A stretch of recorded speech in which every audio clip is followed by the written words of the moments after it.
Hi எல்லாருக்கும் வணக்கம். இப்போ என்ன பார்க்க போகிறோம்னா 8th புக்கில் இருக்கிற பாலிட்டியில் 4th லெசன் இருக்கிற ஒரு பாக்ஸ் கொஷின் தான் பார்க்க போகிறோம். இந்த இயர்ஸ் எல்லாமே ரொம்ப ரொம்ப முக்கியம், நோட் பண்ணி வச்சுக்கோங்க. இந்து விதவை மறுமண சட்டம் 1856, இந்து திருமண சட்டம் 1955, இந்து வாரிசு சட்டம் 1956, வரதட்சணை தடை சட்டம் 1961, பெண்களை கேலி செய்வதற்கு எதிரான சட்டம் 1997, அநாகரிகமாக சித்திரத்திற்கு எதிரான சட்டம் 1999, தொழிற்சாலை சட்டம் 1948, தொழிற்சாலை சட்டம் 1948, தோட்ட தொழிலாளர் சட்டம் 1951, சுரங்க சட்டம் 1952, மகப்பேறு நல சட்டம் 1961 ரொம்ப முக்கியம். தொழிற்சாலை சட்டம் 1948, தோட்ட தொழிலாளர் சட்டம் 1951, சுரங்க சட்டம் 1952, மகப்பேறு நல சட்டம் அப்படின்னா 1961, குடும்ப வன்முறையிலிருந்து பெண்களை பாதுகாக்கும் சட்டம் 2005. இந்த 2005 இன்னொரு தகவல் டேட்டாவும் இருக்கும். தகவல் அறியும் உரிமை சட்டம் எப்போ கொண்டு வந்தாங்க அப்படின்னு பார்த்தீங்கன்னா 2005 தான் கொண்டு வந்திருப்பாங்க. இந்த லெசன்லேயே இன்னும் ஒரு முக்கியமான டேட்டாஸ்லாம் நிறையவே இருக்குது.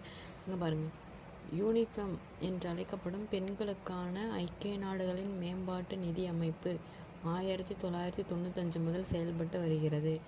அடுத்து இங்கே ஒரு பாக்ஸ் இருக்குது. பெற்றோர் மற்றும் மூத்த குடிமக்களின் பராமரிப்பு மற்றும் நலவாழ்வு சட்டம் 2007. இந்த சட்டம் மூத்த குடிமக்களுக்கும் பெற்றோர்களுக்கும் பராமரிப்பை வழங்குவதற்கும் அவர்களின் குழந்தைகள் மற்றும் வாரிசுதாரர்களின் சட்டப்பூர்வமான கடமையாகிறது. முதுமை காலத்தில் பாதுகாப்பும் ஆதரவும் மனித உரிமைகளாக கருதப்படுகின்றன. இது ஒன்று. அடுத்தது இங்கே இது எல்லாமே ரொம்ப முக்கியமான கொஸ்டின். இதெல்லாம் ஆல்ரெடி நிறைய டைம் ப்ரீவியஸ் இயர் கொஸ்டினில் கேட்டிருக்காங்க. 1978 சர்வதேச பெண்கள் ஆண்டு, 1979 சர்வதேச குழந்தைகள் ஆண்டு.